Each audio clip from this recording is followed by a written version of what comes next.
Oi, gente, espero que vocês estejam bem. Essa é a segunda questão de Física da FAMEMA 2023, feita pela VUNESP. E nessa questão a gente, a princípio, olha para ela e não sabe muito bem qual é o assunto tratado, né? Então vamos dar uma lidinha e daí a gente pensa, buscando lá no nosso acervo, no nosso cérebro, qual é o conteúdo de física que está relacionado com ela. Vamos lá. Então ele fala que no interior de uma garrafa PET foram colocados pequenos pedaços de gelo seco. Em seguida, uma rolha foi inserida no gargalo, tampando a garrafa, que foi deixada em repouso sobre uma superfície plana e horizontal, livre de atritos e exposta ao sol até todo o gelo seco sublimar. Finalizada a sublimação, devido ao aumento da pressão interna da garrafa, a rolha foi arremessada com velocidade de 8 metros por segundo e, ao mesmo tempo, a garrafa movimentou-se no sentido contrário ao da rolha.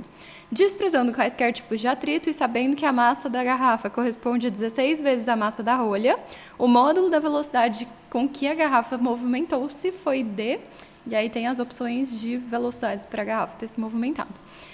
Ok, então o que a gente vai ter que pensar agora? Vamos lá associar alguma área da física a esse conteúdo, né? Porque é difícil a gente chegar no vestibular e a gente não saber exatamente de que matéria ele está falando. Primeiro é de física, com certeza, mas qual parte da física tem a ver com isso? Então o que está acontecendo, né? A gente tem a garrafa e a tampa prendendo ali na garrafa. Conforme a tampa, que ele falou que é uma rolha, né? Conforme essa rolha se mexe para um lado, a garrafa se mexe para o outro lado. Isso parece muito com aqueles exercícios que a gente tem geralmente de uma pessoa em cima de um skate, a pessoa pula, o skate vai para o outro lado, ou uma pessoa em um barco, a pessoa pulou no barco e aí o barco se mexe, enfim, alguma coisa nesse sentido. Que são exemplos de questões em que a gente tem a quantidade de movimentos se conservando. São exemplos de questões em que a gente tem sistemas mecanicamente isolados. Então, esse é o assunto desse exercício. É parecido com os exercícios de colisão, né? Nos exercícios de colisão, a gente tem duas coisas se encontrando e aí a quantidade de movimento se conserva, mas nesse tipo de exercício que é como se fosse semelhante a uma explosão, alguma coisa nesse sentido, também acontece a mesma coisa. Então, é isso que a gente vai ter que usar. E os corpos do nosso sistema isolado são a garrafa e a rolha, apenas. E aí ele falou que não tem atrito, que não tem nada acontecendo ali além dessa rolha indo para um lado e a garrafa indo para o outro lado, então é exatamente o que a gente tem que pensar. Então vamos organizar os nossos dados colocando tudo que a gente tem sobre a garrafa e tudo que a gente tem sobre a rolha, para depois a gente poder, de fato, resolver o exercício. O que a gente sabe sobre a garrafa, então? E sobre a rolha? Ele falou que inicialmente os dois estavam parados. Então a velocidade inicial, tanto da garrafa quanto da rolha, é 0. Aí, depois que aconteceu todo o negócio lá, a rolha foi arremessada com 8 metros por segundo. Então, a velocidade final da rolha é de 8 metros por segundo. E a velocidade final da garrafa a gente não sabe, inclusive é isso que a gente quer descobrir. Então, essa é a nossa incógnita. Além disso, ele falou pra gente que a massa da garrafa é 16 vezes a massa da rolha. Então, eu posso escrever isso também como uma informação. A massa da garrafa, vou chamar de mg, é igual a 16 vezes a massa da rolha, que eu estou chamando de mr, pra gente não confundir uma com a outra. Então, a massa da rolha é mr. E a gente quer saber a velocidade final da garrafa. Então, a gente já analisou e já identificou que isso é um sistema isolado mecanicamente, então a quantidade de movimento vai se conservar, o que significa que a quantidade de movimento inicial é igual à quantidade de movimento final.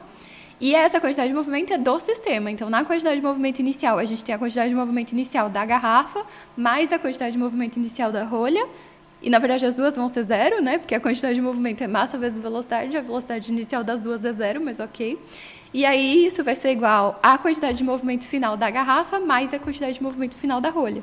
E aqui a gente já consegue entender porque que a garrafa tem que ir para o outro lado, né? Porque se tem que dar 0 do lado esquerdo da nossa equação, do lado direito a gente tem um dos valores sendo positivo, porque a velocidade a gente marcou que era 8 metros por segundo. Como é que eu vou somar com outro valor e isso dá 0? Necessariamente o outro valor tem que ser negativo. E um negativo para uma velocidade significa justamente ir para o outro lado, que é o que ele falou que vai acontecer, né? Então, tudo sob controle. Agora, vamos substituir, lembrando que a quantidade de movimento é massa vezes velocidade. Então, a quantidade de movimento inicial da garrafa é a massa da garrafa vezes a velocidade inicial da garrafa. A quantidade de movimento inicial da rolha, a massa da rolha vezes a velocidade inicial da rolha. Isso vai ser igual a massa da garrafa vezes a velocidade final da garrafa, mais a massa da rolha vezes a velocidade final da rolha. Ok, vamos colocar os valores agora, então. A velocidade inicial dos dois é 0, como a gente já tinha falado. A massa da garrafa a gente não sabe exatamente, né? A gente só sabe que ela é 16 vezes a massa da rolha, mas eu não substituí isso ainda. Então, eu só coloquei mg... Aliás, do lado esquerdo tem 0 mais 0, né? Porque multiplicar pela massa por 0, tudo faz, vai dar 0. Do lado direito vai ter a massa da garrafa vezes a velocidade final, que é o que a gente quer saber, mais a massa da rolha vezes 8. Agora a gente pode trocar a massa da garrafa por 16 vezes a massa da rolha. E aí eu já vou passar para o outro lado a outra parte. Então, o que a gente vai ter agora é 16 vezes a massa da rolha vezes a velocidade final, que é a parte da garrafa. E eu passei a parte da rolha, que era 8, que era a velocidade da rolha, vezes a massa da rolha, para o outro lado. Então, ficou menos 8 vezes a massa da rolha. Aí a gente tem massa da rolha dos dois lados, dá para cortar. 16 e 8 dá para simplificar ou dá para passar dividindo, vocês escolhem, eu passei dividindo, então a velocidade final ficou menos 8, que já estava do lado de lá, dividido por 16. 8 dividido por 16 é meio, então isso vai dar menos meio. Tava todo mundo no sistema internacional, na verdade o único valor que a gente usou foi a velocidade, né, metros por segundo, então isso vai estar em metros por segundo também. E aí o menos significa sentido contrário, como a gente já tinha falado, portanto a nossa resposta é 0,5 metros por segundo, que é exatamente o que diz na letra E. E essa é a nossa resposta. E aqui a gente termina esse exercício. Espero que vocês tenham gostado. Se gostaram, deixem joinha, se inscrevam no canal. Se tiverem alguma dúvida, deixem nos comentários que eu vou respondendo vocês assim que possível. E logo logo a gente volta com o próximo. Tchau, tchau!